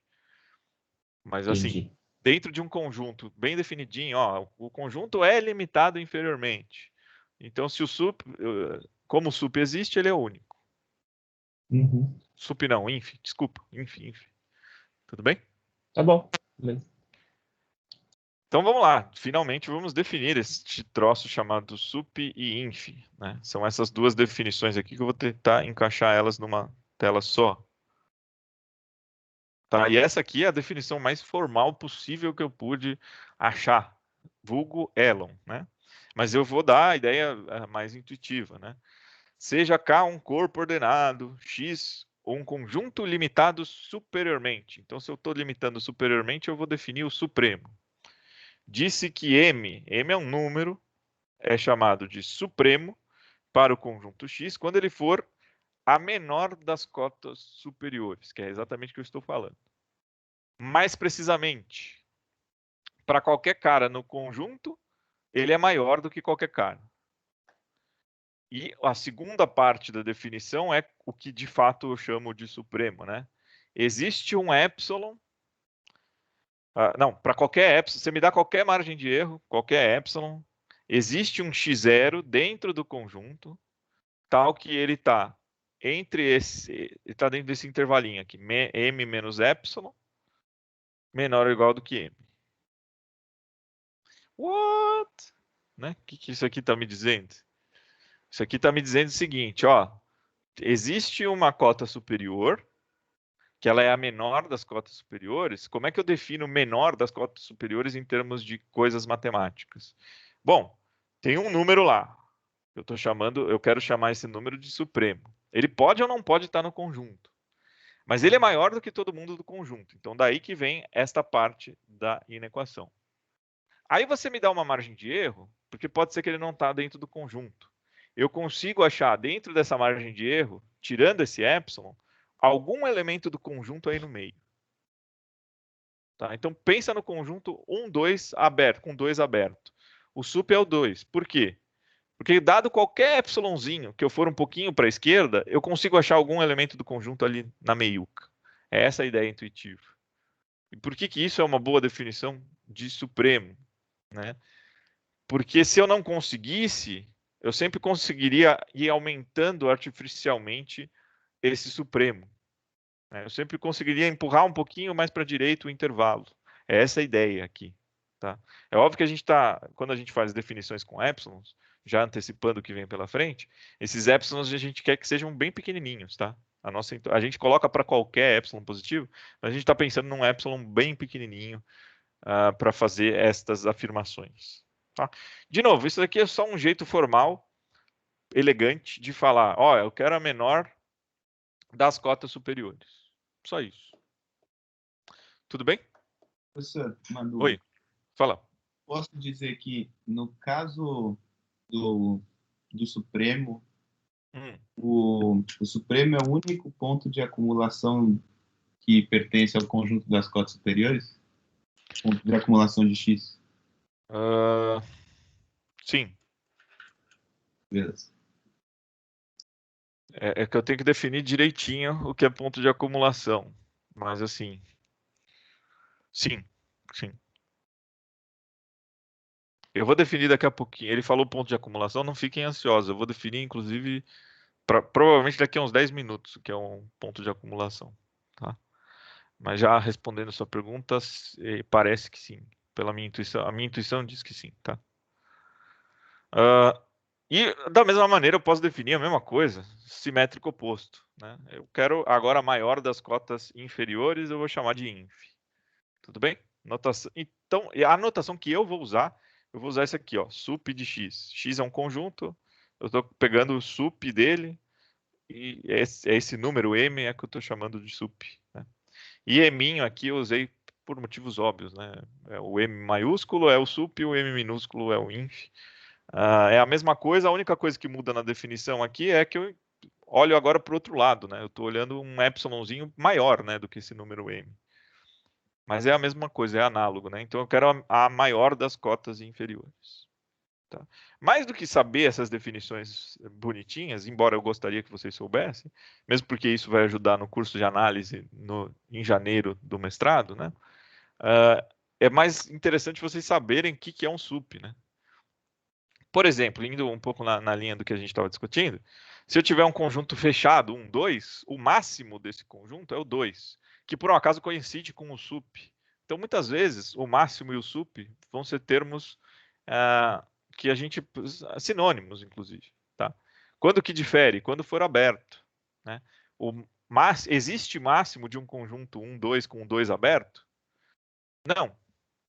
Tá? Esse é o primeiro ponto a ser observado. Se eu tiver um conjunto, aquele conjunto D que eu defini aqui, né? Esse conjunto aqui, ó, 1, 2 aberto, ele não tem máximo. Por quê? Porque eu sempre posso ir muito perto do 2 quanto eu queira, mas eu nunca chego no 2. Porém, ele tem sup. Tá? Então a gente cria essa definição de sup exatamente para lidar com casos, né, dessa categoria. Tudo bem? Lá em problemas de otimização, eu vou definir um troço chamado conjunto compacto. Basicamente, na reta não tem muito problema, porque na reta os compactos são intervalos fechados, ou união de intervalos fechados, coisas desse tipo, né? Por que a gente gosta disso? Porque, por exemplo, o máximo da função pode estar convergindo para esse 2, e se isso for aberto, então não tem máximo, né, na função, pensando no gráfico, né? Que é o teorema de Weierstrass, eu vou falar dele daqui a algumas aulas. Tudo bem, mas eu estou já chamando a atenção para que a gente usa esse sup e esse inf, tá? Num primeiro momento. A gente usa para muito mais coisas. Definir métrica, dá para definir métrica, aquelas normas lá, por sups e infs também. Mas eu não vou fazer isso, é muita maldade, por enquanto. Tudo bem? Já fico feliz se vocês entenderam o conceito. E agora sim, ó, falei que era menos de 10 minutos até, né? Vou definir o que são esses pontos, ponto de acumulação, ponto aderente, etc, etc. Que, em geral, não caem diretamente na Ampec, mas eles vão me ajudar a definir as coisas de derivada e limite de forma mais simples. Tá?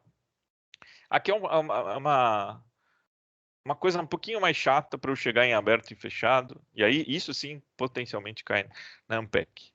Tá? Então, dado um conjunto X dentro da reta, o que eu estou definindo como ponto aderente aqui? Né? O que é um ponto aderente? P é ponto aderente de X se para qualquer epsilon positivo existe um X dentro de X, tal que o módulo de X menos P é menor que epsilon. Dá para ver isso aqui, né? Módulo de X menos P é menor que epsilon. Ou uma outra maneira também elegante de escrever isso é para qualquer epsilon, se eu fizer a intersecção do conjunto original com esse intervalo, P menos epsilon, P mais epsilon, e essa intersecção for diferente de vazio, então isso daí eu estou chamando de pontos de aderência. Tá? Note que uma coisa interessante é que se o ponto P é um ponto que está no conjunto, ele é aderente, por definição. Né? Por quê? Porque pelo menos existe ele que é aderente a ele mesmo. Meio doideira isso, né? Mas tudo bem. Por enquanto, vai ficar mais claro o que é ponto aderente daqui a pouquinho. Eu vou dar exemplos com intervalos, com pontos fora do intervalo, coisas desse tipo, tá? Eu gosto só de falar desses 3 pontos de uma lapada só, porque daí eu dou a diferença qualitativa entre os 3, né? Ponto de acumulação. O ponto P é de acumulação se X, se valer a mesma definição, só que agora eu estou excluindo o P. Então, nota a diferença de um ponto aderente para um ponto de acumulação é só a exclusão do P do conjunto original. Tá? Então, um ponto é um ponto de acumulação se em torno dele tem muita gente de X sem ser ele mesmo. Tá? Ou seja, qual que é a diferença de ponto aderente para ponto de acumulação? São o que eu vou definir como pontos isolados. Né? Ele é ponto isolado se ele pertence a X, mas não é ponto de acumulação. Né? Ele está lá isoladinho, lá longe. Né? Exemplos, vamos lá. Eu acho que fica mais fácil isso com exemplos do que com só blá, blá, blá. Né? Então, deixa eu pegar, por exemplo, aqui, ó, vou pegar um conjunto, vou chamar de A o mesmo conjunto, 1, 2. Tá? Vou chamar de B o conjunto de alguns pontos aqui, sei lá. Vou pegar o ponto 3, né? União com... Vou pegar um intervalo aqui, 3, não, 3 não. 5 a 6. Aberto aqui, tá? Só para a gente ver a diferença. Vamos analisar entre os conjuntos. Depois eu vou fazer a união desses dois, né? Mas vamos lá. Dentro do conjunto A, quem são os pontos aderentes de A? E para isso eu vou usar essa notação aqui, ó. Tá? Notação com uma barra em cima para os pontos aderentes. Tá? Que a gente chama de fecho. Então, A barra. Quem que é o A barra? Quem são os pontos aderentes? O que diz lá a minha definição para ser ponto aderente? Está aqui, ó.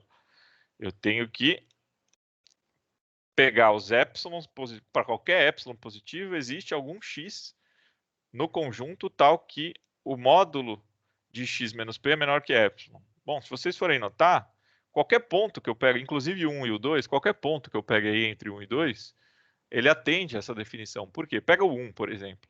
Tem algum ponto muito próximo de 1 que está no conjunto? Tem, o 1,1. Ah, beleza. Passo 0,1 é muito grande, um épsilon. Pega menor ainda, 0,0001. Sempre vai ter um ponto muito próximo. Inclusive o 1. O 1 faz parte do conjunto. Então, o 1 é ponto aderente porque ele faz parte do conjunto. Tá? Então, o fecho desse troço aqui é o 1, 2 mesmo. Tá? Esse aqui não tem muita dúvida, mas olha só a diferença qualitativa para esse. Né? Quem que é o fecho de B? Quais são os pontos aderentes? Bom, o 3, ele é ponto aderente pela definição. Né? Nota, se eu pegar uma reta aqui, né, só para construir o conjunto B, o 3 está aqui sozinho, coitadinho dele, né? E o 5 está aqui, ó, 5 e o 6 está aqui, é um intervalo aberto, esse é o conjunto B, tá? A união desses dois conjuntos. Por um acaso, o primeiro conjunto é um ponto, tá? Bom, e aí? Qual que é o fecho desse cara? Quais são os pontos aderentes? 3 é o ponto aderente? O que diz a minha definição? Se eu fizer... Ele vai ser, né? Por quê? Porque se eu fizer um epsilon aqui, vamos supor que esse... Eu estou exagerando aqui, mas eu estou fazendo um epsilon um pouquinho para menos, um pouquinho para mais. Tem que ter algum ponto do conjunto X aí dentro. Tem, o 3. Então, 3 é ponto aderente. Tá? Sempre que por menor epsilon que eu pegue, vai diminuindo esse intervalinho, sempre tem o 3. Então, 3 é ponto aderente. Pode parecer meio bobo isso. Tá? Mas daqui a pouco a gente vai ver o porquê. Tá? E o 5, 6 aqui? Seria união com alguma parte daqui. O 5 é ponto aderente? Sim. É, né? Porque, de novo, se eu fizer um epsilon, sempre tem uma partezinha aqui da direita desse 5 que vai ter elementos de x. Por menor que seja esse epsilon. Tá? Então, o 5 faz parte e o 6 também. Né? O intervalo fechado 5, 6 é exatamente o fecho. Então, esse é o conjunto de pontos aderentes a esses dois conjuntos. Tudo bem? Mesmo? Dúvidas? Agora vamos ver a diferença qualitativa disso para pontos de acumulação. Né? O que diz a definição de pontos de acumulação? Eu não posso incluir o ponto que eu estou analisando no conjunto para ver a intersecção dele com o intervalo do P menos epsilon, P mais epsilon. Né? Que é essa parte aqui. Ó. Eu tenho que tirar o P da definição. Né? Bom, se eu olhar, o A não muda nada. Né? O A vai continuar sendo 1, 2, porque é um intervalo fechado. Todo ponto aqui, se eu excluir o próprio ponto, todos esses pontos são pontos de acumulação. Né? Por quê? Porque perto dele sempre tem, com uma margem de erro mais ou menos epsilon, pontos diferentes dele mesmo, né, do conjunto original. O problema está nesse aqui. Tá? Se eu olhar o 3 é ponto de acumulação? Não. Por quê, Se Edu? excluir o 3, aí não vai ter interseção, né, com o conjunto B. Isso. Se eu pegar... Ó, vamos analisar o 3. Faz uma margem de erro mais epsilon menos epsilon. Tirando o 3, não tem ninguém perto. Ele é o ponto que a gente vai chamar de ponto isolado. Por quê? Porque ele está isoladinho aqui, coitado. Está sozinho lá. Não tem ninguém mais perto dele de X. De X não, no caso de B, né? Então, ele não é ponto de acumulação. Tá? Por outro lado, os 5 e os 6 que não estão no conjunto original, eles são pontos de acumulação. Porque se eu tirar os 5 e os 6 da análise, próximo do 5 ou do 6, sempre tem pontos, vários pontos muito próximos dele, com uma margem de erro. Tá? Então, aqui, os pontos de acumulação, neste caso, é o 5 e o 6 intervalo fechado. Tá? Então, nota que a diferença do fecho para os de acumulação é exatamente o que a gente vai definir como pontos isolados, que é essa terceira definição aqui. Né? P é um ponto isolado de X, se pertence a X, mas não é ponto de acumulação. A gente fez por completude aí, né? Então, a gente pode definir pontos isolados como sendo o fecho, exceto os aderentes. Tá? Que neste caso é só o 3. Então, esse cara aqui é o que a gente chama de ponto isolado.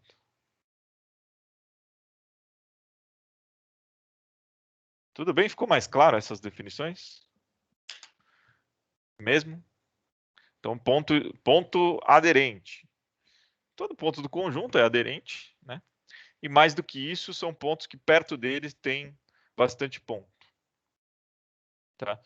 Por exemplo, o 5 e o 6 não fazem parte do conjunto, mas eles estão no conjunto dos pontos aderentes, porque perto deles tem muita gente. Tá? Além disso, o conjunto dos pontos de acumulação são só pontos que têm muitos outros pontos perto deles. Exceto, por exemplo, o 3 não é acumulação, porque não tem, ele está isoladinho lá, e aí a gente define isolado por complemento. Tudo bem? Dúvidas? Tudo bem. Mais algumas definições. Ponto de fronteira. Bom, aí o próprio nome já diz o que a gente vai definir como ponto de fronteira. Algum ponto que está na fronteira do conjunto. Né? Então, se eu olhar, sem olhar a definição, o que seria uma boa definição de ponto de fronteira desse intervalo 1, 2 fechado? O 1 e o 2, né? A gente gostaria que o 1 e o 2 fossem pontos de fronteira, né? Pontos que estão no conjunto e não estão no conjunto, ou estão na borda do conjunto, né? Aqui, por exemplo, esse 3 união 5 e 6, a gente gostaria que fosse um ponto de fronteira, sei lá, o 5 e o 6, por exemplo. Né? Será que o 3 é uma boa botar na fronteira? Essa é uma boa pergunta. Né? Mas tudo bem, o que a gente está pensando em fronteira, a fronteira do conjunto mesmo. Né? Um pouquinho mais para a esquerda você está fora, um pouquinho para a direita você está dentro do conjunto. Essa é a ideia de ponto de fronteira. Tá? Eu estou definindo ponto de fronteira, é um ponto P. Se para todo epsilon positivo, ou seja, todo intervalinho que eu faço em torno do ponto, se eu fizer a intersecção com o conjunto original, ela é não vazia, e se eu fizer a intersecção com o conjunto complementar, ela também é não vazia. Ou seja, faz um intervalinho em torno do ponto. Se esse intervalinho tiver tanto pontos do conjunto original quanto do complementar do conjunto, é isso que eu estou falando de, ou estou chamando de pontos de fronteira. Tá claro isso? Nota que eu não estou excluindo a possibilidade do conjunto P, do ponto P. Né? Aqui não é o intervalo X exceto P. O P está aí dentro. Então, ou seja, 3 aqui é ponto de fronteira. Por quê? Porque se eu fizer um intervalinho em torno do 3, tem tantos caras do complementar de B, por exemplo, um ponto aqui ou um ponto aqui, quanto caras de B, que é o próprio 3. Tá? Então, 3 é ponto de fronteira. Pontos isolados são pontos de fronteira. Tudo bem? Mas as fronteiras mais interessantes são para intervalos. Né? Aqui, por exemplo, 5 e 6 são pontos de fronteira. Embora eles não estejam no intervalo aberto. Eles não estão no conjunto B original. Tudo bem? Ponto interior. Bom, ponto interior, o próprio nome diz, eu estou querendo focar nos pontos que estão dentro do conjunto. Então, ponto interior é se eu conseguir, existe epsilon, olha a diferença aqui, hein? Existe epsilon, eu consigo construir um intervalo tão pequeno quanto eu queira, tal que esse intervalo esteja inteiro contido no conjunto. Então, por exemplo, o 3 aqui não é ponto interior. Por quê? Qualquer epsilon que eu escolha, ele não está inteiro contido no conjunto. Sempre vai ter uma parte fora. O 5 não é ponto interior, porque primeiro ele já nem faz parte do conjunto. Né? Mas o 5,1 ou 5,000000001, ele é ponto interior. Por quê? Porque eu consigo pegar um intervalinho, dar um mega zoom ali e tem um intervalinho sempre inteiro contido no conjunto. Tá claro isso? Mas, de novo, ponto interior, a gente está pensando pontos dentro do conjunto. Só isso. Exceto fronteira, né? E exatamente aqui as relações, né? O fecho é o conjunto dos pontos interiores com os pontos de fronteira. Então, essa é uma relação útil para ter na cabeça. Então, o conjunto dos pontos aderentes são os pontos interiores com os pontos de fronteira. O conjunto, outra denominação também, o fecho, esse daqui eu fiz inclusive com vocês, são todos os pontos do próprio conjunto, mais os pontos aderentes. Né? Lembra que da aderência para pontos do fecho, a diferença eram os pontos que eu defini aqui como isolados. Né? E por último, a fronteira é o fecho menos os pontos interiores, também dá para definir assim. Tudo bem? Essas são algumas definiçõezinhas que eventualmente vão aparecer nas definições de limite, tá? E eu gosto de deixar tudo bem clarinho para a gente poder definir bonitinho as coisas. Em geral, para definir limite, a gente vai usar esses pontos aqui, os pontos de acumulação. Tá? Por quê? Porque é interessante definir limites em pontos de acumulação. O cara pode não estar no domínio da função, mas eu quero calcular o limite da função se aproximando desse ponto. Né? Então, no domínio, ele tem que ser um ponto de acumulação, porque eu tenho que criar uma sequência convergindo para ele. Essa é a ideia. Tá claro isso?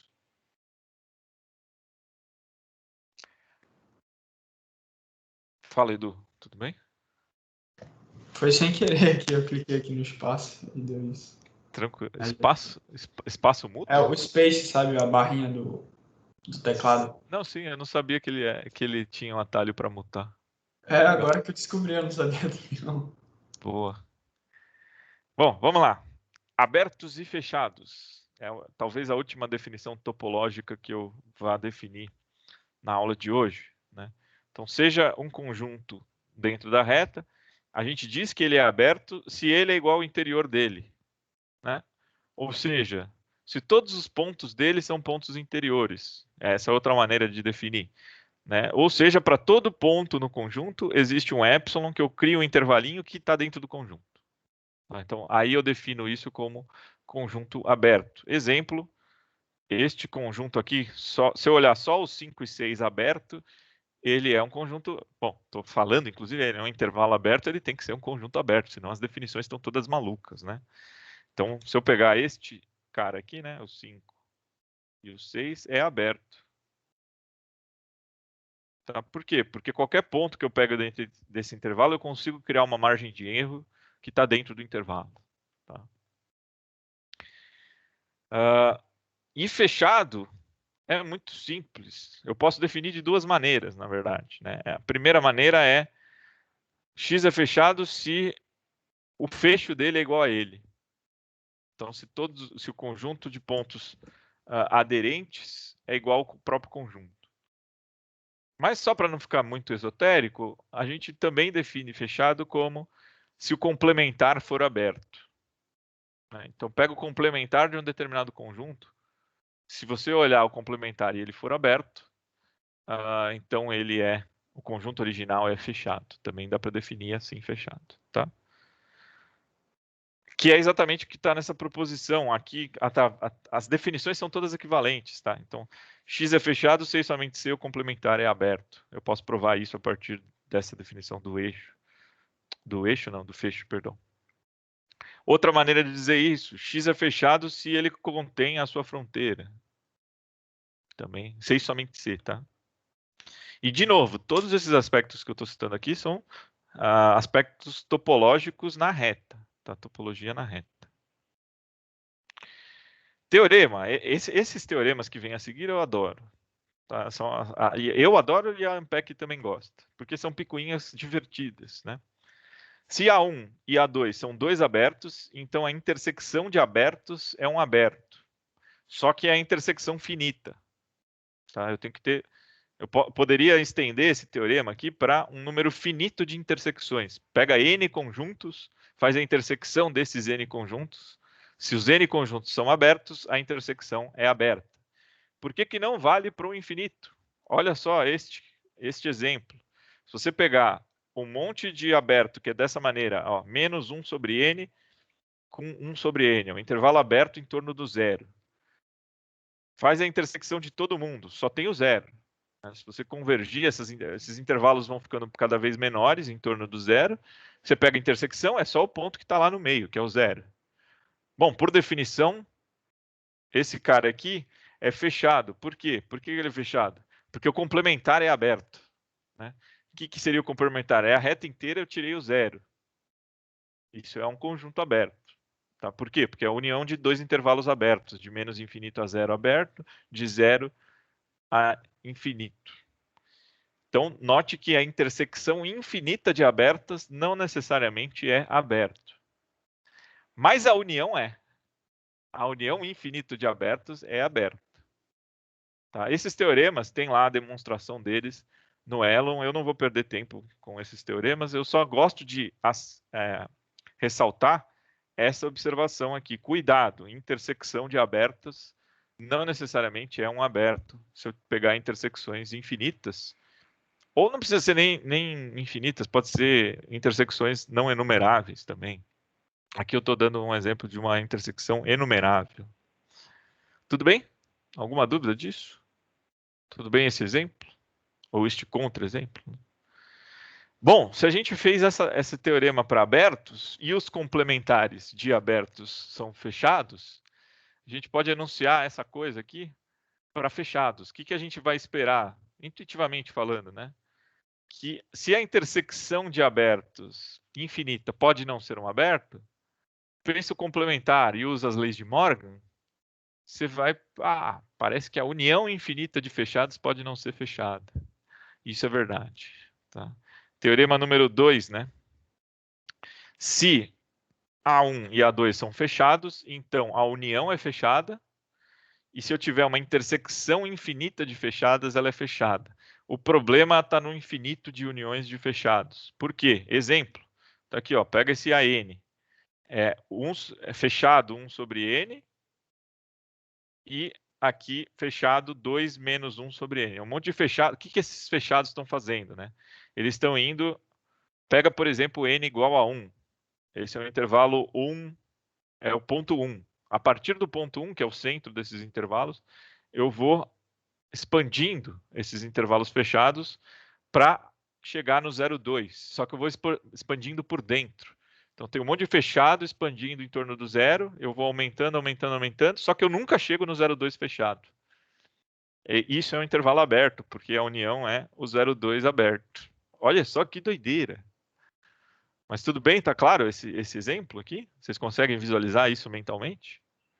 Sejam sinceros aqui, não tem problema. Então, o que eu estou fazendo? Em torno do ponto 1, eu estou criando intervalos que vão aumentando por dentro para convergirem para o intervalo 0,2. Só que como eles convergem por dentro, o intervalo 0,2 vai ser aberto. Ou seja, a união infinita de fechados não necessariamente é um fechado. A mesma coisa vale para a intersecção infinita de abertos, não necessariamente é um aberto. Tá? Isso são picuinhas que eu gosto de mostrar e que eventualmente a Ampec cobra. Faz tempo que não cobra isso diretamente, mas já cobrou em provas mais perto do ano 2000, 2005. Acho que a última vez foi 2005 ou 2006, não sei. Tudo bem? Vai que, né? Sei lá, vai que alguém decide cobrar isso. Tá feita aí, pelo menos a ressalva. Acho que eu vou parar aqui, já foi muita coisa de topologia. Tem alguma dúvida? Acho que eu vou parar aqui porque foi muita coisa de topologia e porque acabou meu tempo também, né? E eu acho que é um bom momento antes de citar o próximo teorema. Tudo bem? Alguma